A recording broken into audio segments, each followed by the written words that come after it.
Hi everyone, my name is John Fawcett and welcome to Practice Notes. In this video I want to talk about an incredibly important issue, and that is tension. Now, tension is a big issue because it really creeps in your playing when you least expect it. First it affects your sound, and then your overall ability to play in general. I want to walk you through the steps that I've taken to personally overcome my struggle of tension. Now, one of the absolute worst parts about tension is that it really hinders your ability to be flexible when you play. Being flexible when playing the violin kind of determines every technique, be it shifting or creating a wide dynamic range or just creating many sounds and timbres. So as you can see, I've changed to my practice shirt. Now, I really love this shirt. This is a picture of Yoda telling me to be patient, and it reminds me that although tedious practicing can be kind of fun and silly sometimes. The first place tension can manifest itself is through your posture.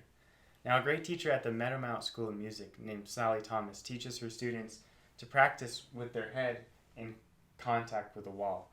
And this way you can avoid the bad habit of really clenching down with your neck to hold the instrument. Now, on the other side of things, your shoulder needs to be like an anchor. Now, if you think of an anchor to a ship, you don't want the anchor to move, but the boat, in this case the violin, can move on top. Now that we've established a good posture, we can focus on specifically what can be tense while playing in the left hand. Now, I think of the anatomy of violin playing like clockwork. If you think of one of those big grandfather clocks in London, if one of those wheels are rusty or it's not in the right place, well, the whole thing kind of falls apart. I think it's the same with playing the violin. First of all, we have our fingertips. A common problem in our fingertips is that we have a huge amount of finger pressure that really isn't necessary. So if your finger pressure is at a 9, well, maybe take it down to a 3. Also, make sure that your fingertips are aligning with your general hand frame and that you're not forcing them into an uncomfortable position for any reason. After that, we have our knuckles. We just want our knuckles to be relaxed.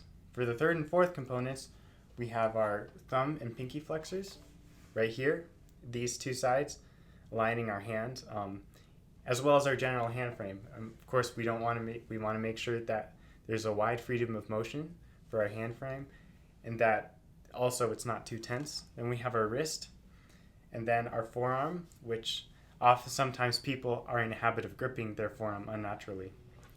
Sometimes there can be a pinching sensation in our elbow due to excessive compression of the nerves there, if there is a lot of gripping going on. Lastly, we have our shoulder, which of course, remember how I talked about the anchor? Well, that comes into play right now. But let's see what this looks like.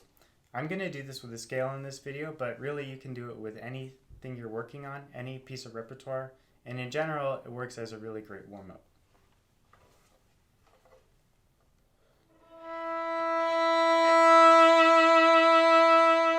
So minimal vibrato for this first note. I just first think about my fingertips and make sure that I don't have too much finger pressure.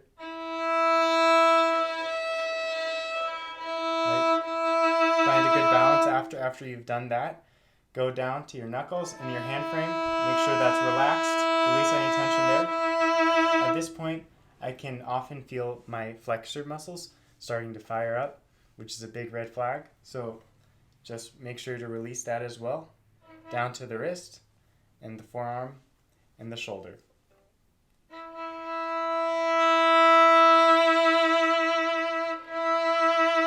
Same thing with the next note.